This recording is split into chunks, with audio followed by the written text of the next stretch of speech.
warahmatullahi wabarakatuh. Selamat siang Bapak dan Ibu sekalian yang saya hormati. Alhamdulillah pada kesempatan siang hari ini menjelang siang kita masih diberikan nikmat oleh Allah Subhanahu wa taala. Mudah-mudahan kita selalu diberi kekuatan, kesehatan dan dan anugerah dari Allah Subhanahu wa taala. Amin ya rabbal alamin. Salawat dan salam mudah-mudahan terlimpah curahkan kepada junjungan kita yaitu Nabi Muhammad sallallahu alaihi wasallam, kepada para sahabatnya sampai kita sekalian. Amin ya rabbal alamin. Bapak dan Ibu guru yang saya hormati, alhamdulillah pada kesempatan hari ini kita akan melaksanakan kegiatan diseminasi dengan tema yaitu budaya positif. Budaya positif yang akan disampaikan oleh pemateri kita.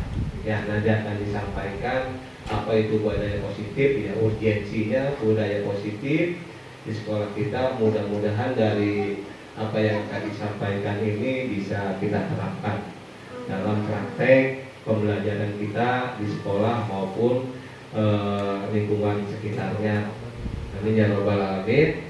Oleh karena itu kita akan simak materi yang akan disampaikan oleh Ibu Guru Siti Sadiah SPD dalam rangka memenuhi tugas ya. Nanti ibu-ibu sama kayak gini Bu. Ya, mudah-mudahan bisa ditularkan kepada guru-guru yang lainnya ya. Sekarang ya itu guru abad 21 namanya ya. Guru abad 21 harus ngerti IT, harus ngerti materi kayak gimana ya. Jadi mudah-mudahan nanti bisa ditularkan ya Bu Titin nih. Ya, muka milenial. Iya, kayak gini muka milenial yang semangat nih, karena ya generasi kekinian. Kalau model kayak saya, Pak Busa, kayaknya sama saya. Iya, kadang-kadang terbentur oleh pekerjaan dan yang lainnya. Oleh karena itu, marilah kita sambut Ibu Sadiah untuk menjelaskan materi yang akan disampaikan.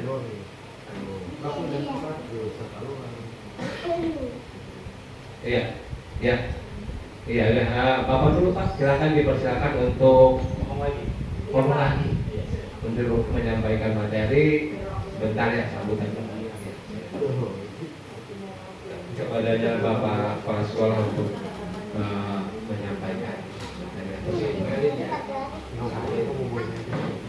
Terima kasih. Assalamualaikum warahmatullahi wabarakatuh. Waalaikumsalam. Yang terhormat Bapak dan Ibu Kepala Dewan Guru, pertama-tama mari kita panjatkan puji syukur kehadiran Ilahi yang mana atas anugerahnya pada hari ini kita dapat berkumpul ya, di ruang guru dalam rangka destinasi yang akan disampaikan nanti oleh Bu Siti Sadiah dengan judul budaya positif. Mudah-mudahan apa materi yang akan disampaikan membawa kemajuan di dunia pendidikan, khususnya di SD kita Sukamakmur 01. Ya, barangkali Bapak hanya memotivasi kepada rekan-rekan sekalian bahwa kegiatan ini sangat bermanfaat dan berguna untuk kita supaya nambah ilmu ya. Itu barangkali itu saja ya. Bapak akhiri wabillahi taufiq. Assalamualaikum warahmatullahi wabarakatuh. Demikianlah sambutan dari Bapak Kepala Sekolah. Mudah-mudahan kita bisa mengerti dan bermanfaat. Selanjutnya acara inti yaitu pemaparan materi yang akan disampaikan oleh Ibu Sadiah dalam rangka memenuhi tugas yaitu pemenuhan tugas CGP dan budaya. Untuk itu kami persilakan. Terima kasih atas waktu dan tempatnya yang aktif. Moderator, selaku moderator. Baik, di sini saya akan menyampaikan materi modul 4 di pendidikan guru penggerak tentang budaya positif. Nah, sebelum mulai ke materi, ada yang tahu tidak budaya positif itu apa? Coba. Budaya yang baik-baik. Ya, apa lagi? Budaya membuka kehidupan. Ya, benar. Ada lagi? Sudah? Ya. Betul tadi budaya positif itu adalah seperti pembiasaan-pembiasaan baik untuk menumbuhkan karakter peserta didik. Nah, ini konsep inti budaya positif itu di sini ada 8. Yang pertama, perubahan paradigma belajar. Yang kedua, disiplin positif. Terus nilai-nilai kebajikan yang akan saya sampaikan ini. Terus motivasi perilaku manusia, keyakinan kelas, kebutuhan dasar manusia, posisi kontrol guru, dan segitiga restitusi. Perubahan paradigma belajar seperti yang tadi disampaikan, pembelajaran dengan paradigma baru merupakan pembelajaran yang dirancang berdasarkan prinsip pembelajaran berdiferensiasi sehingga peserta didik belajar sesuai kebutuhannya berdasarkan tahap perkembangan sesuai teori psikologi modern untuk mewujudkan profil pelajar Pancasila. Itu muaranya ke situ. Nah, coba saya minta kita akan melakukan percobaan dulu ya. Yang berpasangan boleh saya minta bantuannya. Satu orang menggenggam. Bayangkan di genggaman itu adalah sesuatu yang berharga, terserah apa saja itu. Yang satunya lagi mencoba membujuk, merayu, kalau sudah tidak mempan, mengancam, ya, atau menghardik, mencaci. Ya, coba silakan peragakan. Ya, silakan coba diperagakan. Bayangkan ini sesuatu yang berharga untuk ibu atau bapak. Ya, silakan. Coba silakan. Coba merayu dulu, disuap dulu, disogok dulu, coba. Kalau tidak bisa, coba diancam. Kalau tidak bisa juga diancam. Apa saya di depan mau Bu Titin? Silakan boleh. Bukan dulu. Silakan. Ya. Di sini geser agak. Ya, silakan. Coba siapa yang mau meragakan? Kalau begitu baju. Siapa yang mau merayu? Siapa yang mau merayu? Konteks siapa nih? Ya, silakan. Bu Bibet. Ya. Ada. Ya, coba silakan. Lebih Abdul mah laki sama perempuan, Bu. Pegang. Sudah? Bu Titi sudah memegang? Ya. Silakan. Bu Titi mempertahankan ini. Iya, coba. Dia pengen tahu aja. Saya pengen ngomong. Iya, ayo. Ya.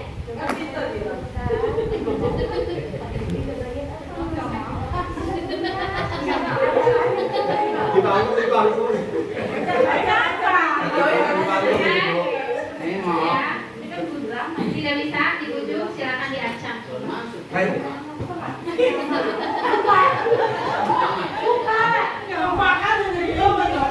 Apa yang dibuka tuh begini? Ya. Sudah? Tidak bisa ternyata. Oh, masih belum menyerah, silakan.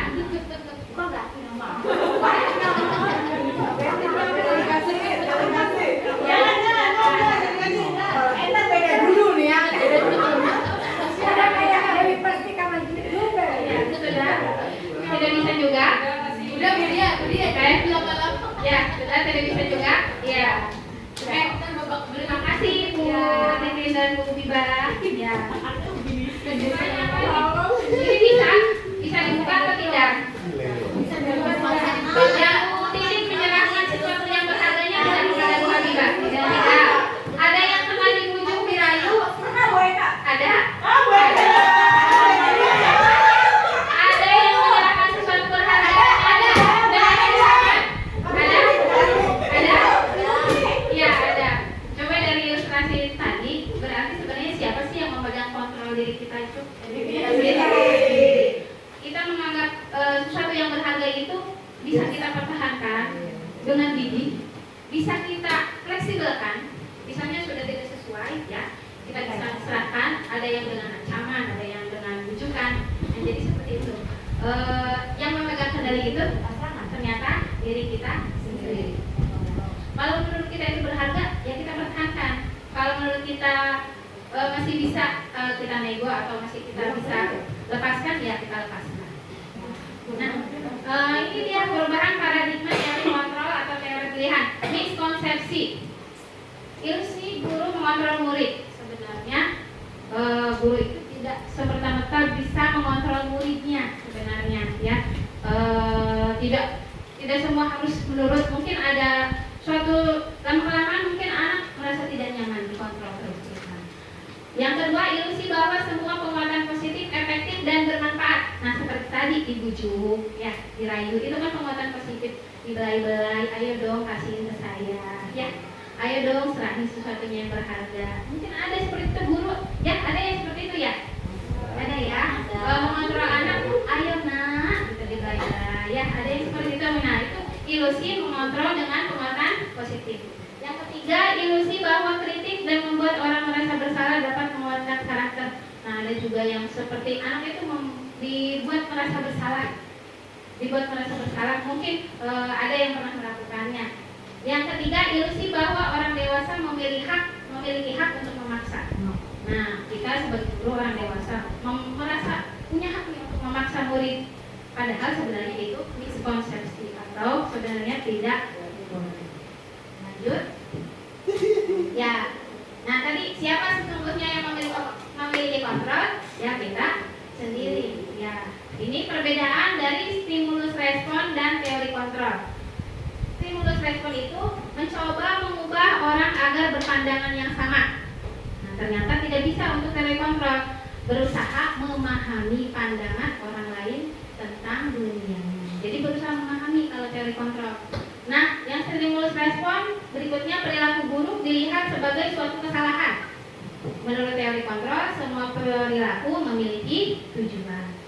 Yang berikutnya, orang lain bisa mengontrol saya.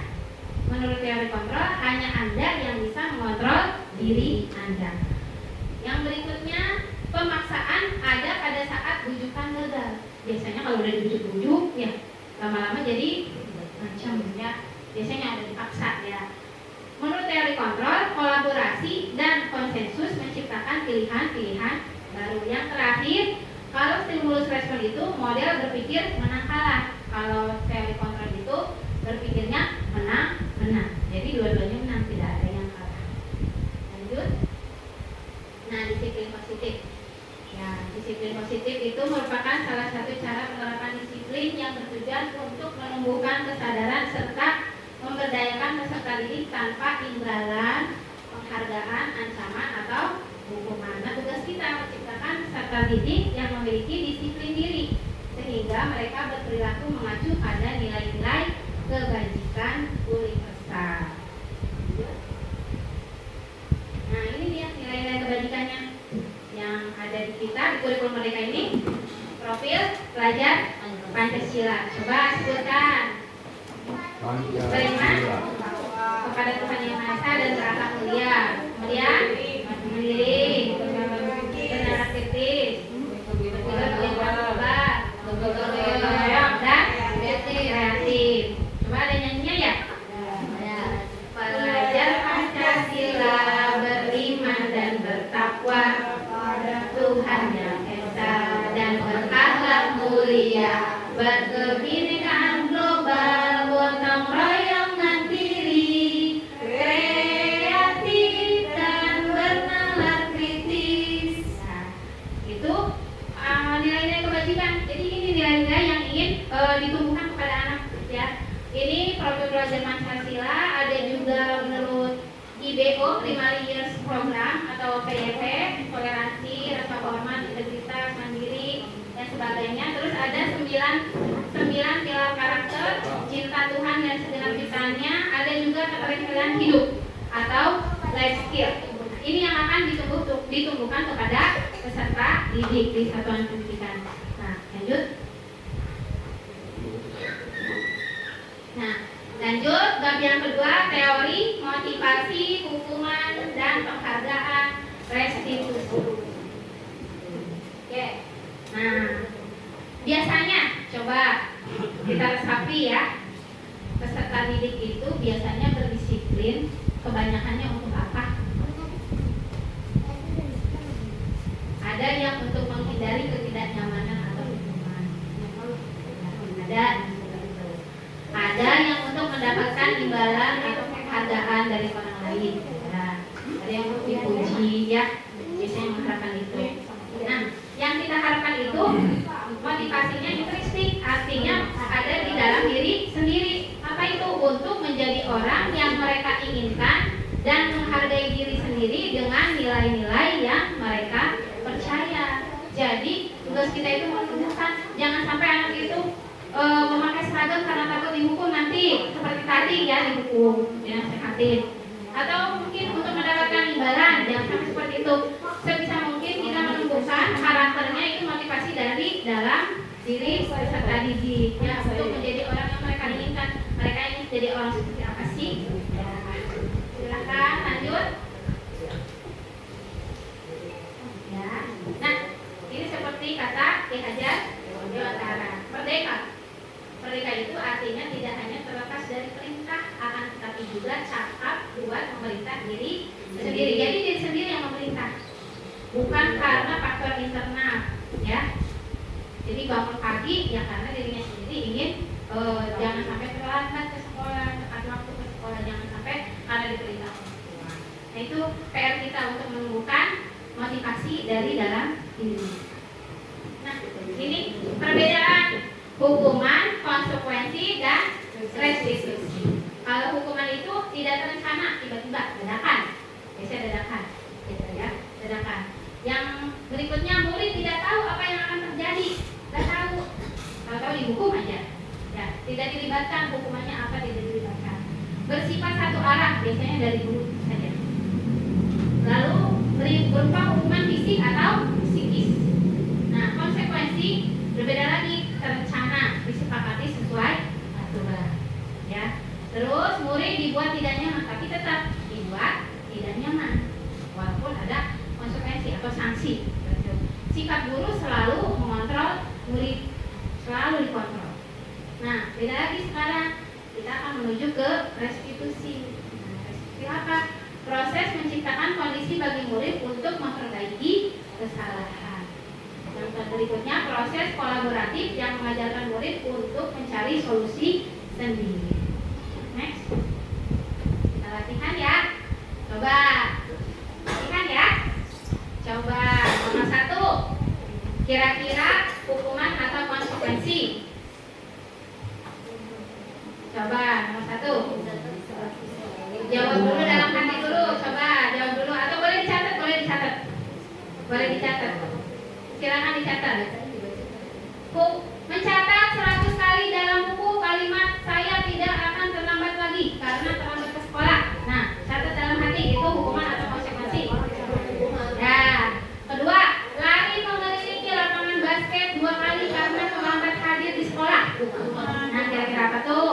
Murid diminta untuk push up 15 kali karena tidak menggunakan masker di sekolah. Lalu menggantikan kertas tugas teman yang telah dicoret-coret. Nah, lanjut, membersihkan tumpahan air di meja tulis karena tersenggol pada saat belajar. Berikutnya, murid disuruh untuk mengenakan sepatu seharian. Salah, ini harusnya murid disuruh untuk tidak mengenakan sepatu seharian di sekolah karena tidak mengenakan sepatu hitam. Jadi disuruh dicopot sepatunya. Oke, berjemur di lapangan basket pukul 12 siang karena mengobrol dengan teman. Kehilangan 10 menit jam istirahat untuk mengerjakan tugas karena terlambat datang dan tertinggal pelajaran selama 10 menit. Ya, coba jawabannya di next. Betul tidak? Iya. Ada yang betul semua? Saatnya tepuk keren. Tepuk keren. Keren. Oke, hebat, berarti ya sudah paham, sudah bisa membedakan hukuman dan konsekuensi. Lanjut. Ya, perbedaan hukuman dan konsekuensi. Hukuman itu sesuatu yang menyakitkan, yang harus terjadi, membuat anak sakit biasanya. Anak membenci kedisiplinan, jadi malah dampaknya benci sama disiplin. Adanya paksaan mendorong anak menyakiti diri sendiri, terus konsep diri yang buruk, anak belajar menyembunyikan kesalahan, terus munculnya marah, rasa bersalah, dipermalukan, dan merasa tidak dihargai. Itu dampak dari hukuman. Nah, untuk konsekuensi, sesuatu emang harus terjadi, membuat anak merasa tidak nyaman, tetap tidak nyaman, tapi dalam jangka waktu yang pendek. Kalau hukuman biasanya jangka waktu bisa pendek, bisa panjang. Anak menghargai disiplin, stimulus respon, mendorong anak menyesuaikan diri, konsep diri yang baik, anak belajar mematuhi peraturan, kehilangan hak, dibuat tidak nyaman, diasingkan sementara. Seperti yang tadi, kehilangan 10 menit karena tidak mengerjakan tugas ya, jadi kehilangan hak.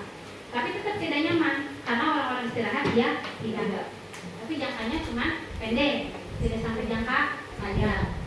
Coba beda lagi kalau misalnya disuruh lari keliling lapangan, nah itu hukuman, bisa membuat anak sakit, membuat anak benci, bahkan ya kesal, marah. Nah ini yang sebenarnya sekarang ini lagi marak ya, terjadi ya. Iya, gurunya didenda 50 juta. Ada yang di pesantren, ada yang di ya.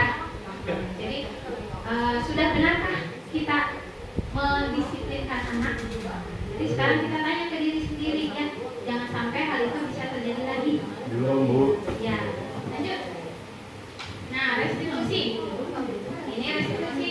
Restitusi adalah proses menciptakan kondisi bagi murid untuk memperbaiki kesalahan mereka sehingga mereka bisa kembali pada kelompok mereka dengan karakter yang lebih kuat. Nah, nanti ini ada contoh videonya restitusi seperti apa. 9 ciri restitusi. 1. Bukan untuk menebus kesalahan, namun untuk belajar dari kesalahan. Ya, jadi bukan untuk menebus, tapi untuk belajar dari kesalahan. Yang kedua, memperbaiki hubungan. Bersifatnya tawaran, bukan dipaksa. Terus restitusi itu menuntun untuk melihat ke dalam diri. Restitusi mencari kebutuhan dasar yang mendasari tindakan. Jadi sebenarnya ada kebutuhan dasar yang coba dipenuhi anak. Nanti ada di slide berikutnya. Restitusi diri adalah cara yang paling baik, fokus pada karakter, fokus pada solusi, mengembalikan murid yang berbuat salah pada kelompoknya. Lanjut. Oke. Nah sekarang keyakinan kelas. Mengapa keyakinan kelas dan bukan peraturan kelas? Lanjut. Abstrak itu, Bu, abstrak. Coba jawab dulu pertanyaan ini, Pak Oman mungkin ya, Siap. jauh ya. Apa? Coba, mengapa kita menggunakan helm bila mengendarai kendaraan roda 2? Jadi begini, Bu. Yes. Ya. Kita mengendarai Kita motor itu memakai harus helm. memakai helm. Iya. Jadi tidak terjadi yang diinginkan. Iya. Nanti jatuh. Tuh. Nanti kalau jatuh lebih dahulu kita Iya. helm dengan begitu. Berarti bukan karena takut ditilang ya, Pak? Bukan karena takut ditilang ya? Bukan. Keselamatan. Ya, sudah kesadaran diri. Baik, Yang sama-sama. kedua, siapa ya? Bu Lia, coba mengapa kita menggunakan masker pada saat COVID-19?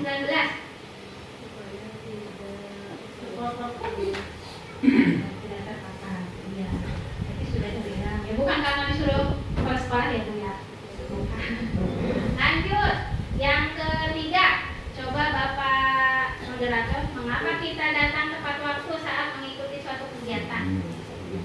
Karena ya, yang pertama kita harus punya komitmen dengan setiap kegiatan ya. Hanya dalam kegiatan itu ya, harus tepat waktu itu sebagian daripada iman. Iya, saya.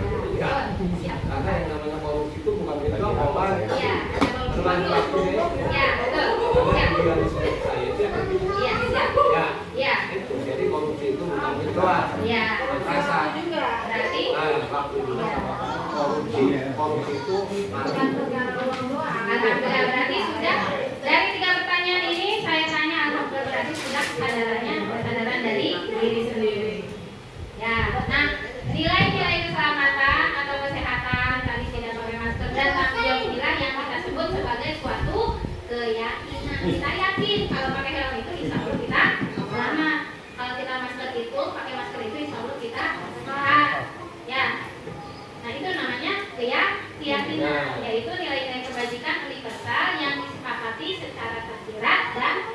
bersuara. Silakan next. Nah, seseorang itu biasanya lebih tergerak dan bersemangat untuk menjalankan keyakinannya daripada hanya sekedar mengikuti serangkaian peraturan tertulis tanpa makna. Misalnya kalau nggak ada ditilang, apakah tidak pakai helm? Kita pakai ya. Apakah? Hah? Kenapa? Misalnya tidak ditilang atau tidak ada aturannya gitu. Hah? Tetap akan memakai helm atau Oh tidak? pakai lah, itu penting helm bu. Ya, berarti sudah meyakini ya, punya Iya. keyakinan. Ya, murid-murid pun demikian. Iya. Mereka perlu mendengarkan dan memahami arti sesungguhnya tentang peraturan yang diberikan. Apa nilai kebajikan di balik peraturan tersebut? Apa tujuannya? Dan menjadi tidak tertarik atau takut sehingga hanya sekedar mengikuti serangkaian peraturan. Jadi anak itu kita buat dulu apa sih tujuannya, ya. Terus nilai kebajikannya apa sih? Nah, jadi jangan sampai kita cuma tulis saja peraturan-peraturan, tapi anak tidak tahu ini esensinya apa, tujuannya apa. Itu keyakinan. Wah, coba silakan lanjut. Nah ini, coba menurut Bapak Ibu yang mana? Yang kanan apa yang kiri yang lebih tepat untuk kesepakatan atau keyakinan kelas? Yang sebelah kanan atau kiri? Kanan atau kiri? Kanannya ibu bapak. Kanan kirinya ibu bapak. Yang kanan lah. Yang mana? Yang hijau apa yang putih? Yang hijau. Yang hijau. Bola hijau. Kanan bu, kanan. Yang kanan lah. Yang hijau apa ya? Yang putih atau yang hijau, Bu? Pilihannya. Yang putih. Nah putih. Putih. Kalau putih itu suci. Sistem informasinya ini lebih menarik Pak. Kalau sama Iya, menurut Bapak, karena penulisannya mungkin ya? Boleh. enggak dari ini. Apa sih? Ini untuk yang berwarna hijau. Kalau yang berwarna putih, kenapa alasannya? Lebih bijak, ya betul, lebih positif dan ibaratnya apa ya? Tidak hanya murid yang menjalankan, tapi guru. Ya sama kayak kemarin, tidak hanya guru, tidak hanya murid yang olahraga, harusnya gurunya juga olahraga. Nah itu. Ya, harusnya seperti itu. Muridnya datang tepat waktu, kitanya juga harus datang tepat waktu. Jadi itulah kesepakatan kelas atau keyakinan. Nah, pembentukannya seperti apa? Keyakinan kelas bersifat lebih abstrak daripada peraturan yang lebih rinci dan konkret. Biasanya abstrak. Yang kedua, keyakinan kelas berupa pernyataan-pernyataan universal. Terus senantiasa dibuat dalam bentuk positif. Jadi kalimatnya itu positif. Kalau peraturan kan jangan membuang sampah sembarangan. Nah, itu kalimatnya negatif karena jangan. Nah, kalau untuk keyakinan itu bentuk kalimatnya itu positif. Buanglah sampah pada Terima kasih Anda telah membuang sampah pada tempatnya. Ya, seperti itu yang positif. Ayo. Iya, ayo buang sampah pada tempatnya. Nah, ya, keyakinan kelas hendaknya tidak terlalu banyak sehingga mudah diingat dan dipahami. Jadi nggak boleh banyak-banyak ya, kayak peraturan tata tertib banyak banget. Terus, keyakinan kelas sesuatu yang dapat diterapkan di lingkungan tersebut. Hendak siswa semua warga harusnya ikut berkontribusi untuk membuat keyakinan kelasnya sendiri. Bersedia meninjau kembali, tidak serta-merta udah dibikin terus tinggal ditinjau, tetapi harus dievaluasi. Dievaluasi, ditinjau lagi sudah tepat belum, sudah menyerap belum ke anak-anak, seperti itu. Lanjut.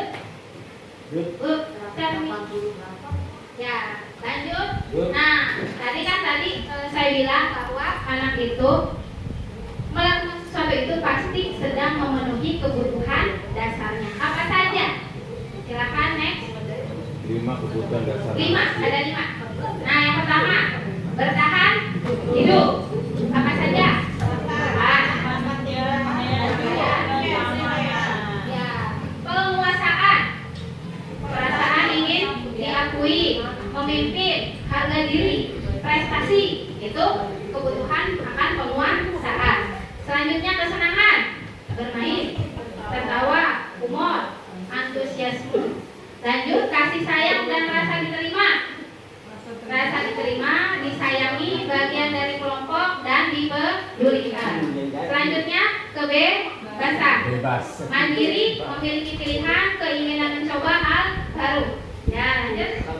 Semua orang senantiasa berusaha untuk memenuhi kebutuhannya dengan berbagai cara. Bila mereka tidak bisa mendapatkan kebutuhannya dengan cara yang positif, mereka bisa melanggar peraturan atau melakukan hal-hal yang tidak sesuai dengan nilai kebajikan. Ketika seorang murid melakukan suatu perbuatan yang bertentangan dengan nilai atau melanggar peraturan, itu sebenarnya dikarenakan mereka gagal memenuhi kebutuhan dasar mereka. Lanjut. Ya, sekarang coba kita tes.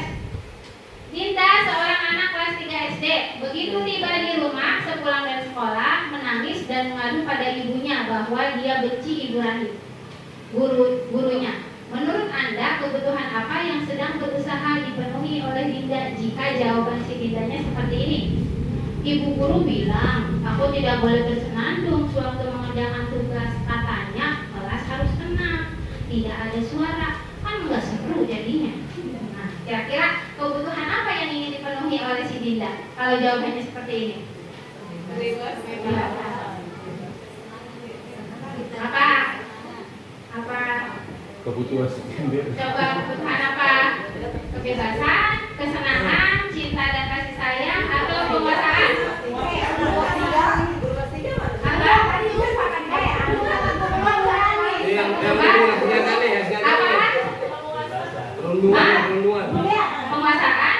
Coba apa?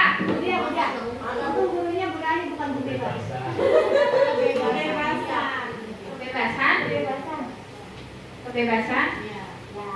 Lanjut. Nah, kalau bilangnya seperti ini, Salah. Ibu guru Kebebasan. tidak menyapaku hari ini, padahal aku pakai jepit rambut baru. Diterima, ya, karena saya diperhatikan. Itu berhubungan dengan cinta dan kasih sayang. Anak SD memang sebenarnya Anak SD seperti seperti ini ya. itu. Kebutuhan dasarnya itu Iya. cinta dan kasih sayang. Kalau Ini anak SMA diperhatikan terus. Ya, lanjut. Ya, disayang. Bagaimana kalau jawabannya seperti ini? Aku sebel gambarku tidak rapi. Malah ibu guru nunjukin ke teman-temanku di depan kelas. Nah, kira-kira yang mana? Coba di next balikan lagi.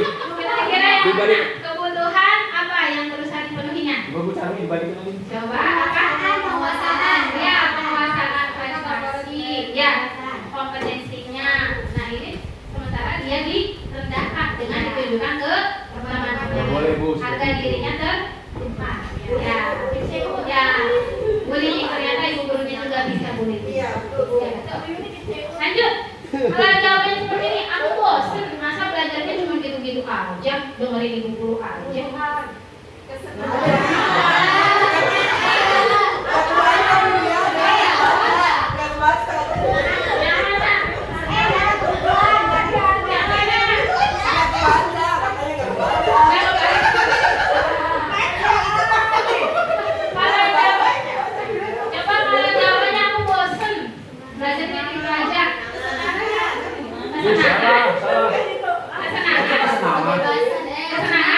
Lain kan?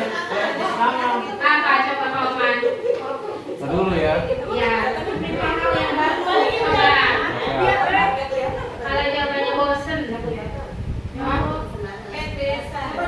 Kadang-kadang ada anak yang duduk aja ya. Ditanya bosen Bu. Nah berarti dia sedang memenuhi berusaha memenuhi kebutuhan apa? Kebebasan. Ya. Berbagai pilihan. Jadi dia berhak hal-hal baru, berbagai pilihan, mendapatkan berbagai pilihan. Nah, konsep 5 kebutuhan dasar manusia tidak hanya berlaku bagi anak atau murid, namun juga bagi manusia dewasa. Dalam lingkungan sekolah ada juga tenaga pendidik dan tenaga pendidikan. Coba lihatlah para guru di sekolah Anda. Dapatkah Anda memprediksi kira-kira guru mana yang memiliki kebutuhan dasar tinggi akan penguasaan, kesenangan, atau kasih sayang dan rasa diterima? Pak, siapa yang kebutuhan dasar penguasaannya tinggi? Ubiba. Ubiba penguasaan. Iya, lebih tinggi dan lebih. Iya. Semuanya lah. Semuanya coba. Kenapa mau berubah nih? Bukan bertiga. Kalau kesenangan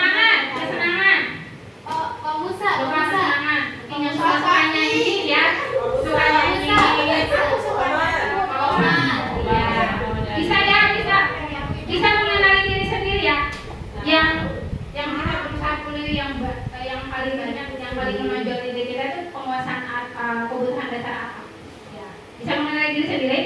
Ya, nah itulah tugas seorang pemimpin berdasarkan konsep 5 kebutuhan dasar ini. Jadi ketika pemimpin sudah tahu, kita itu pemimpin pembelajar. Nah, ketika pemimpin sudah tahu kebutuhan dasar apa yang dibutuhkan oleh anak, kita bisa mewujudkan lingkungan dan budaya positif di sekolah. Ya. Kita harus tahu dulu, kenal dulu. Ini anak kenapa sih sedang memenuhi kebutuhan apa sih sebenarnya? Lanjut. Next topik, restitusi 5 posisi kontrol. Ya, kontrol, kawan. Lanjut.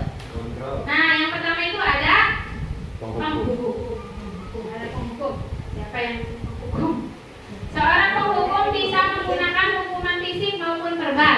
Orang-orang menjalankan posisi penghukum senantiasa mengatakan bahwa sekolah memerlukan sistem dan alat yang dapat lebih menekan murid lebih dalam lagi. Guru-guru yang menerapkan posisi penghukum akan berkata, nah biasanya ini kata-katanya, patuhi aturan saya atau awas kamu ya. Seperti itu. Kamu selalu saja salah. Selalu. Coba. Belum. Pasti selalu yang terakhir. Guru seperti ini senantiasa percaya hanya ada satu cara pembelajaran bisa berhasil, yaitu cara dia. Apakah kita masuk ke posisi ini? Lanjut, ciri-cirinya? Ya. Guru-guru zaman dulu ya biasanya ya, Bapak Ibu ya.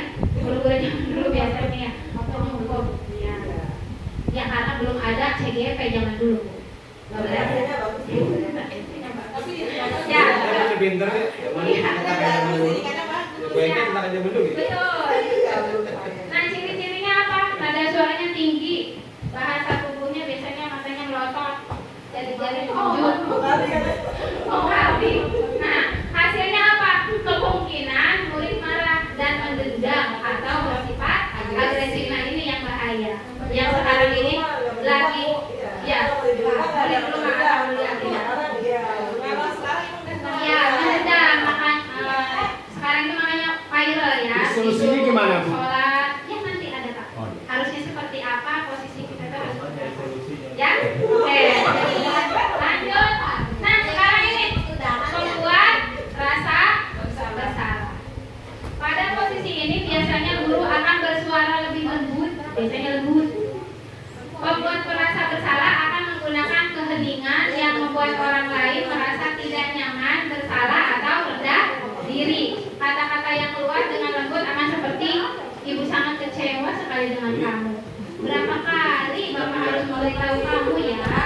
Seperti itu. Gimana coba kalau orang tua kamu tahu kamu berbuat seperti ini? Di posisi ini, di posisi ini, murid akan memiliki penilaian diri yang buruk tentang diri mereka. Jadi bapak nih. Murid merasa tidak berharga dan malah mengecewakan orang-orang yang disayanginya. Biasanya ini mah untuk guru-guru pembina pramuka. Kenapa? Pas jurit malam ya, sampai nangis-nangis anaknya. Ya, dibuat rasa bersalah sampai nangis. Nah, seperti itu. Sebenarnya itu tidak baik ya. Sebenarnya itu tidak baik sampai kasihan. Digambarin. Itu ya biasanya. Biasanya ini mungkin baik, Bu. mungkin baik. Iya, mungkin baik. Sementara setelah ini ternyata ini ada dampak negatifnya ternyata. Lanjut. Nah, membuat rasa bersalah, ciri-cirinya nada suaranya memelas, halus, sedih, bahasa tubuhnya merapat pada anak, lesu. Nah, hasilnya apa? Murid akan merasa bersalah telah mengecewakan ibu atau bapak guru. Murid akan menjadi orang yang gagal dan tidak sanggup membahagiakan orang lain. Kadang-kala sikap seperti ini lebih berbahaya dari sikap penghukum karena emosi anak akan tertanam rapat di dalam muridnya memendam perasaan. Sebenarnya ini dampak negatifnya lebih bahaya daripada dihukum suruh lari. Ya, jadi anak mentalnya yang kena biasanya, mentalnya yang kena. Lanjut. Ya, nah teman, sekarang posisi teman. Posisi teman tidak menyakiti murid, namun akan tetap berupaya mengontrol murid melalui persuasi. Biasanya kata-kata caranya seperti ini. Biasanya diselingi humor, candaan. Ya. Ayo bantulah demi Ayo Bapak. bantulah demi Bapak ya. Ayo Seperti ini. itu biasanya. Ayo ingat tidak bantuan Bapak selama ini? Diungkit-ungkit. Nah, ya sudah. Mungkin parah, mungkin bukan Ya kamu sudah, mungkin. hari ini tidak apa-apa. Nanti ibu bantu bereskan. Nah biasanya gurunya menghandle. Ya, jadi malah menghandle. Nah ini posisi teman. Nah sebenarnya ini juga tidak baik. Ada dampaknya. Dampaknya itu apa? Murid biasanya ketergantungan. Kalau disuruh si ibu yang posisinya teman, dia baru mau melakukan. Kalau disuruh sama yang guru yang lain, mungkin tidak mau. Iya, ini dampaknya seperti ini. Lanjut, ciri-cirinya. Ya. Ciri-cirinya ada suaranya ramah, akrab dan bercanda. Bahasa tubuhnya merapat pada murid, mata dan senyum jenaka. Hasilnya, murid akan merasa senang dan akrab dengan guru. Ini termasuk dampak positif, sebenarnya positif. Hanya saja di sisi negatif, murid menjadi ketergantungan. Bila ada masalah, dia merasa bisa mengandalkan guru tersebut, jadi ngandelin. Iya, kalau saya nggak masuk kan ngajarin saya. Nggak Ya. kehilangan. Nggak kehilangan. Nah, lanjut. Apalagi coba olahraga ya. Oke. Nah, sekarang posisi memantau atau mengawasi. Nah, kita bertanggung jawab atas perilaku orang-orang yang kita awasi berdasarkan peraturan dan konsekuensi. Nah, coba pertanyaannya tulisnya seperti ini. Peraturannya apa? Jadi mukanya datar. Peraturannya apa? Nanya langsung. Apa yang telah kamu lakukan? Datar. Tidak senyum-senyum, tidak marah-marah, datar aja. Terus sanksi atau konsekuensinya apa? Nah, seorang pemantau sangat mengandalkan perhitungan catatan dan data yang dapat digunakan sebagai bukti atas perilaku seseorang. Posisi pemantau sendiri berawal dari teori stimulus respon. Nah, ciri-cirinya. Nah, ciri-cirinya nada suaranya datar tadi. Tidak senyum, tidak marah, datar aja. Bahasa tubuhnya yang formal. Murid memahami konsekuensi yang harus dijalankan karena telah melanggar salah satu peraturan sekolah. Coba lanjut. Nah, ini sebenarnya posisi yang diharapkan adalah posisi manajer. Posisi manajer yang diharapkan oleh kita. Posisi terakhir manajer adalah posisi di mana guru berbuat sesuatu bersama dengan murid, mempersilahkan murid, mempertanggungjawabkan perilakunya, mendukung murid agar dapat menemukan solusi atas permasalahannya sendiri. Bila kita menginginkan murid menjadi manusia yang merdeka, mandiri dan bertanggung jawab, kita perlu mengacu kepada restitusi yang memberikan murid kita seorang manajer bagi dirinya sendiri. Oke, lanjut. Nah, ini manajer, nada suaranya tulus, bahasa tubuhnya tidak kaku, mendekat ke murid. Guru berbuat sesuatu bersama dengan murid, mempersilahkan murid, mempertanggungjawabkan. Nah, hasilnya seperti apa?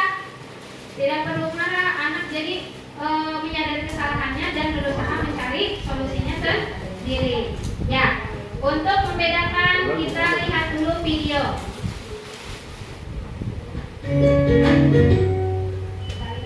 Salam bahagia Ibu dan Bapak guru hebat. Dalam penerapan disiplin positif restitusi, salah satu program yang dikembangkan adalah 5 posisi kontrol. 5 posisi kontrol dalam restitusi adalah proses perjalanan seorang pendidik agar dapat mengenali dirinya. Pada video kali ini, kita akan membahas tentang 5 posisi kontrol yang dikembangkan oleh Diane Gosson dan contoh penerapannya.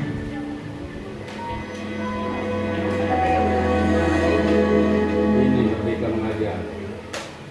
5 posisi kontrol itu adalah 1. Posisi penghukum. 2. Posisi pembuat merasa bersalah. 3. Posisi teman. 4. Posisi pemantau atau monitor. Dan 5. Posisi manajer. Untuk lebih memahami kelima posisi tersebut, mari kita saksikan kasus Naren yang terlambat hadir 20 menit di sekolah dan melihat bagaimana kelima posisi kontrol dalam menghadapi masalah tersebut.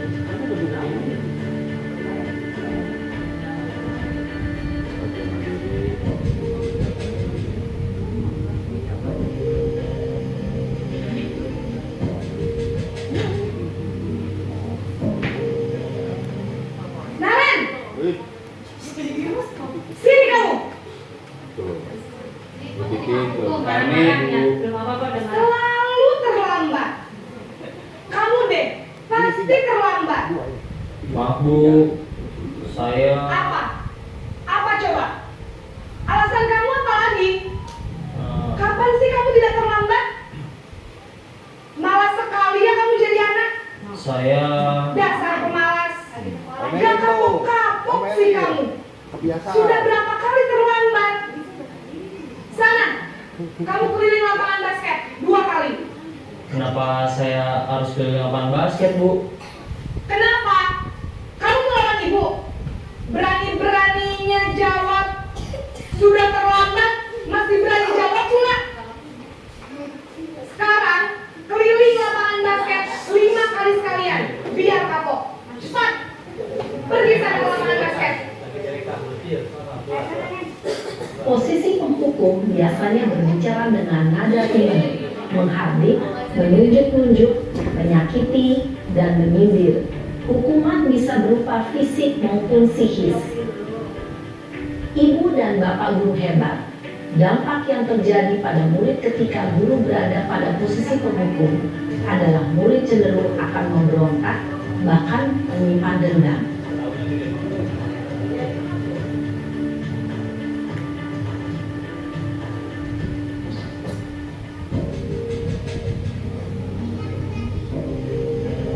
Baik. Kita sama aja, tetap dibuat salah. Naren!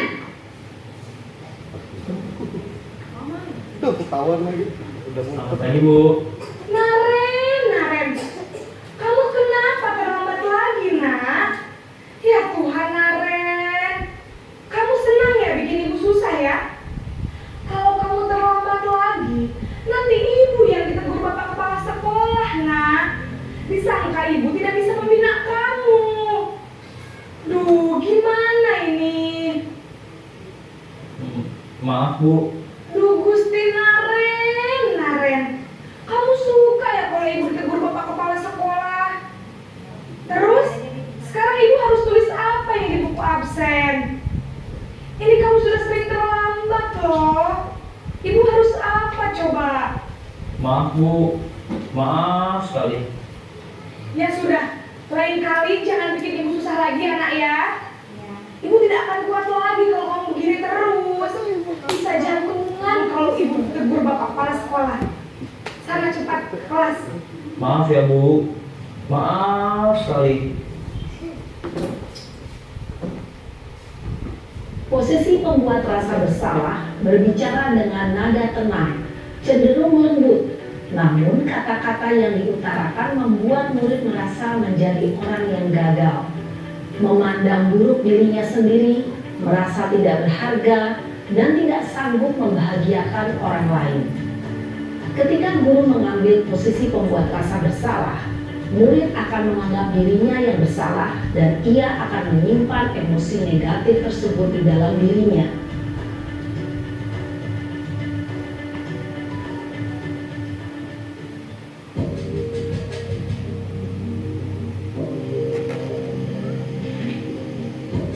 Posisi temannya. Kalau si teman, Naren! akhirnya enggak. Selamat pagi Bu. Wah, sudah jam berapa ini nak? Canda-canda ya. Terlambat lagi ya sayang. Iya Bu, habis ibu saya lupa membangunkan saya Bu. Kamu malah menyalahkan ibu kamu.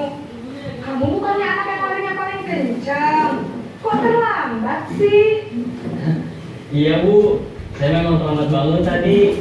Jadi biarpun saya lari kencang, tetap gak kekejar Bu. Ya sudah sana. Udah diambil, Nanti Om. lain kali larinya lebih kencang lagi ya. Biar gak terlambat lagi. Bikin seneng ibu. Demi ibu. Bisa kan? Bisa lah Bu. Ya sudah sana. Kamu sana di anaknya. Ibu beresin urusan Harus absen kali kamu. handle sama Kamu dia. ini ada-ada saja. Dalam posisi teman, guru berbicara dengan nada suara ramah, akrab, cenderung bersenda gurau untuk menjaga suasana tetap santai. Murid akan merasa senang, aman, dan akrab dengan guru. Identitas yang tercipta adalah identitas sukses atau berhasil. Namun, perlu diingat, karena ini masih dorongan eksternal, maka ada faktor ketergantungan dari murid kepada orang tertentu. Di sini, guru absennya, sehingga di lain waktu, murid bisa berperilaku baik, namun hanya kepada orang-orang tertentu saja.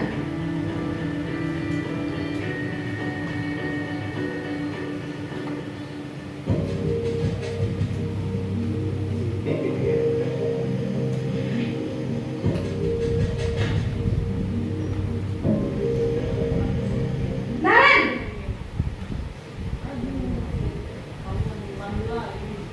Selamat pagi Bu. Naren, apa peraturan sekolah kita tentang jam berapa kita harus masuk sekolah, nak? Kita harus di sekolah jam 7 Bu. Iya betul, sekarang sudah jam 7.20. Naren sudah tahu konsekuensinya jika terlambat hadir. Paham Bu, saya harus tinggal kelas pas jam istirahat selama 20 menit. Iya benar, konsekuensinya demikian. Jadi nanti jam 9.30 pas istirahat, kamu harus tinggal di kelas, kerjakan tugas tambahan untuk ketertinggalan kamu, ya? Baik Bu. Posisi pemantau mengandalkan penghitungan atau data untuk mengontrol murid. Guru mengarahkan murid berdasarkan peraturan dan konsekuensi. Seorang pemantau menunjukkan bahasa tubuh dan ekspresi wajah yang datar dan cenderung formal. Posisi yang terakhir yang diharapkan harus mampu.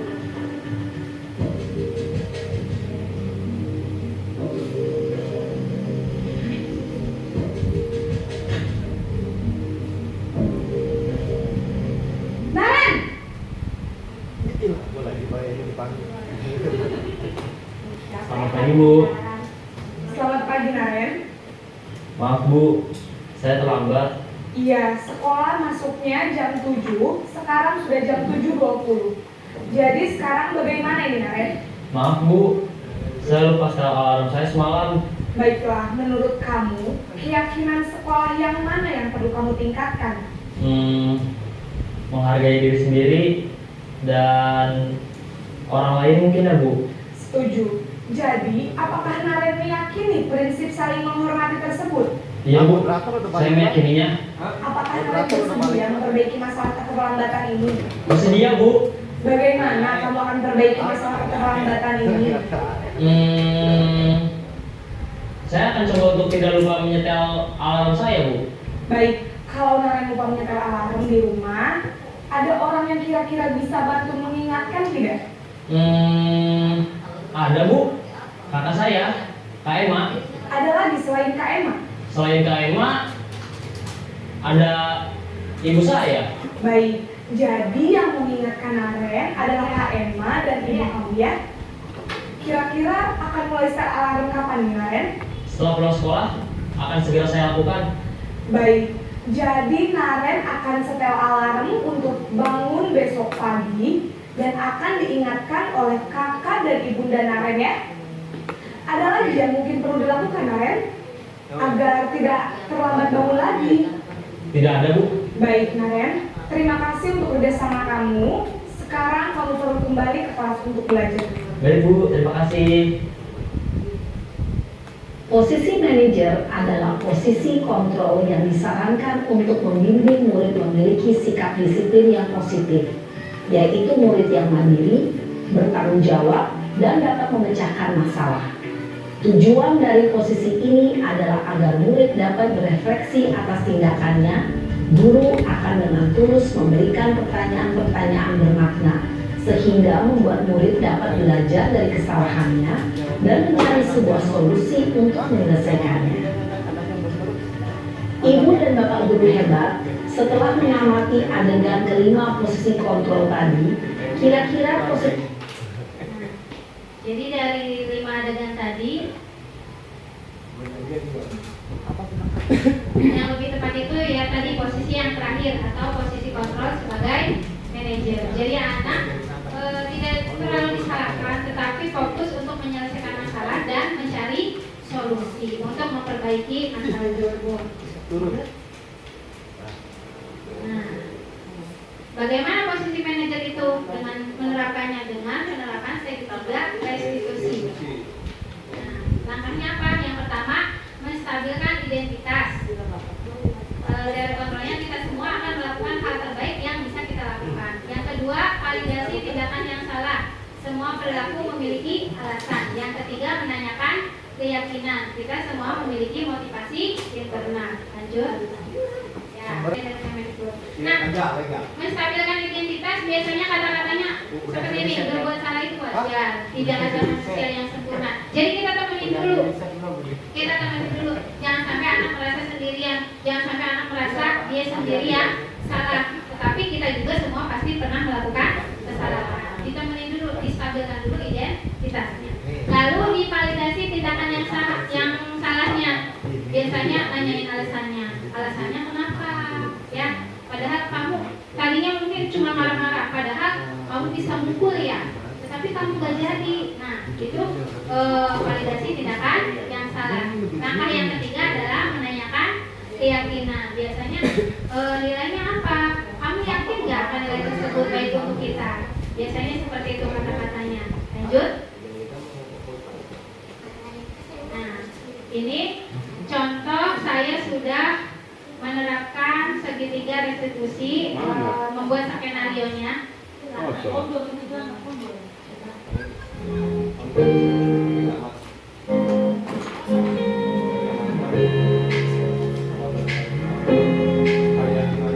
sangat tahu kamu dalam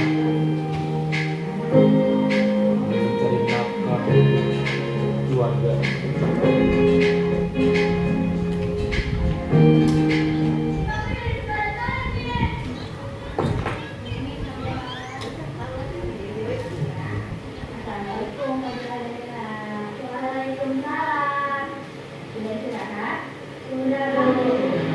Sudah makan? Sudah. Bagaimana perasaannya hari ini? Kalila dan Dela tahu tidak kenapa ibu panggil ke sini? Tahu, tadi kita berantem. Siapa itu?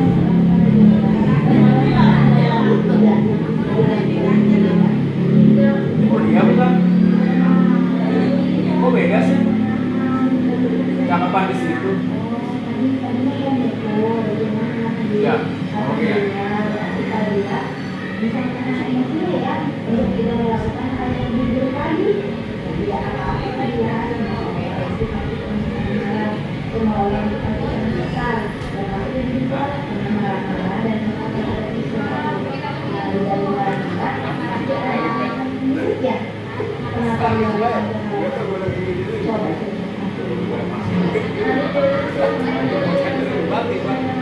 benar, betul ya. Jadi mencari tahu ya. Kalila dan Dela masih ingat tidak dengan keyakinan Itu saya dia itu. Cakapan di situ ya.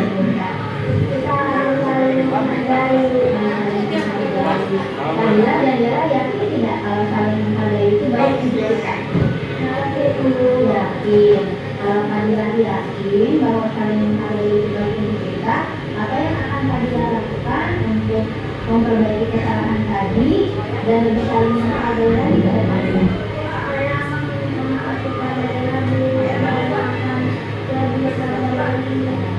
Kalau Dela sendiri bagaimana?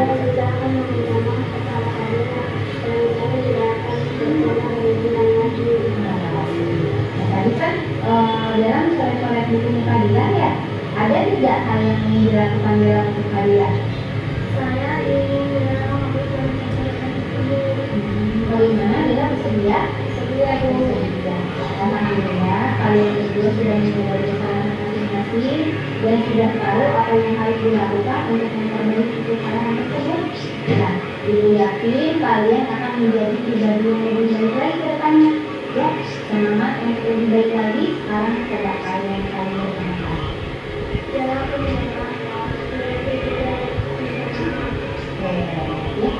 silakan kembali ke kelas.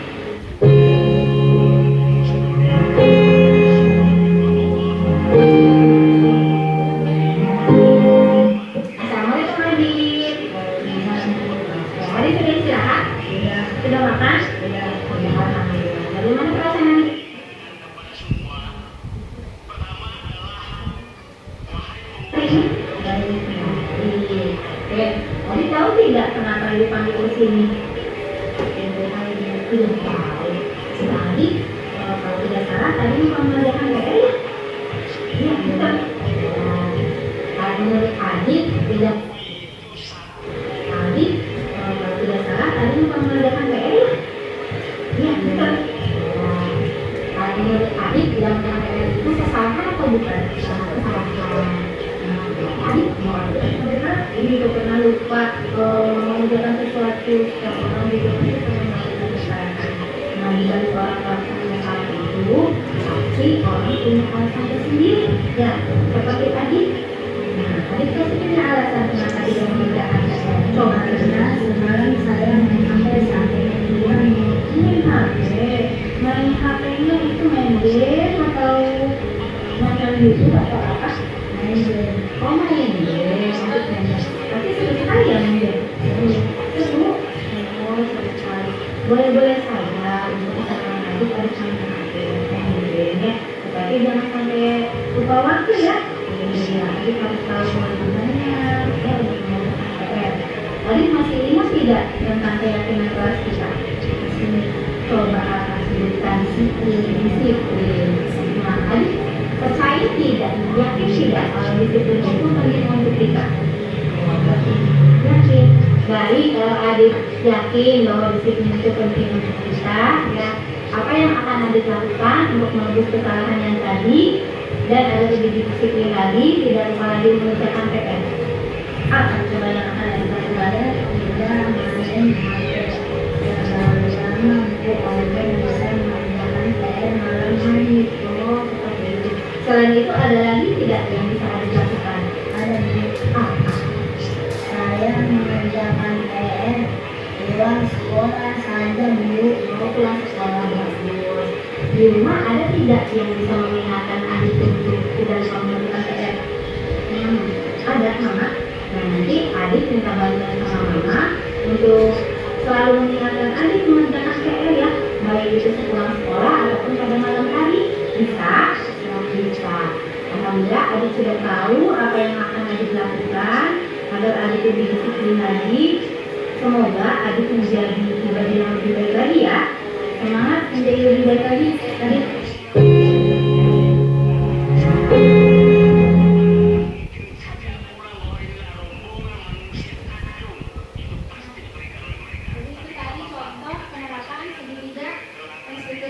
Jadi sebenarnya seperti diajak ngobrol ya, anaknya udah salah, kita kembalikan lagi kepada kelompoknya dengan pribadi yang lebih baik lagi. Kita tanyakan keyakinannya, jangan sampai kita salah-salahin terus ya.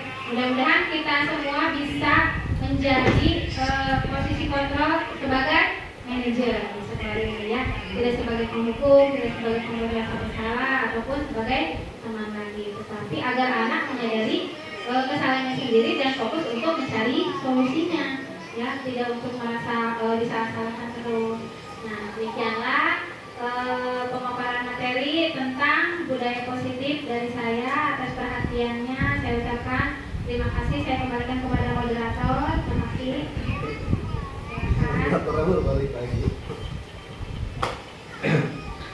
Terima kasih paparan dari Ibu Sadiah. Mudah-mudahan kita bisa menerapkan dalam praktek pembelajaran kita di kelas. Bapak dan Ibu sekalian, ternyata menjadi guru itu tentu saja sangat besar sekali ya. Makanya di Jepang itu guru-guru itu dipilih ya, di sekolah dasar itu gurunya memang harus lebih profesional ya daripada guru-guru yang di atasnya, karena SD itu tidak dasar untuk melangkah ke jenjang selanjutnya. Kalau dari paparan tadi, guru adalah cerminan daripada siswa. Makanya sebelum kita menyampaikan kepada siswa hal-hal yang nilai-nilai yang akan kita sampaikan, mulai dari guru. Makanya ada guru kencing berdiri, murid kencing sambil menari. Ya, dan ini merupakan kewajiban dan tugas guru ya, karena dalam kompetensi guru itu ada 4 menurut Permendiknas tahun nomor 16 tahun 2007 ya, dan Undang-Undang Guru dan Dosen, bahwa guru itu minimal mempunyai 4 kompetensi. Pertama yaitu pedagogi, kepribadian, sosial, dan profesionalisme ya. Nah itu mungkin tadi yang disampaikan salah satunya yaitu kompetensi pedagogik ya. Masih banyak lagi yang masih kita pelajari Bu ya. Jadi itu mudah-mudahan apa yang disampaikan kita bisa menerapkan dan kita bisa praktekkan, dan apa yang kita praktekkan mudah-mudahan dapat diterima oleh anak didik kita dengan harapan mudah-mudahan anak didik kita ini menjadi anak yang lebih baik lagi sesuai dengan visi kita ya. Tadi apa tuh religius, dedikasi dan apa itu? Apalagi itu baru lupa ya, nanti diingat lagi ya. Prediksi ya, sesuai dengan penanaman nilai-nilai yang tadi. Mudah-mudahan bisa diterapkan. Sekian dari saya sebagai pembawa acara. Mudah-mudahan apa yang saya sampaikan bisa diterima oleh Bapak dan Ibu. Akhir kata apa-apa yang baik itu dari Allah Subhanahu wa Ta'ala, dan kelemahan dan kekurangan itu semata-mata dari penguasa. Sekian dari saya akhiri, wabillahi taufiq wal hidayah. Wassalamualaikum warahmatullahi wabarakatuh.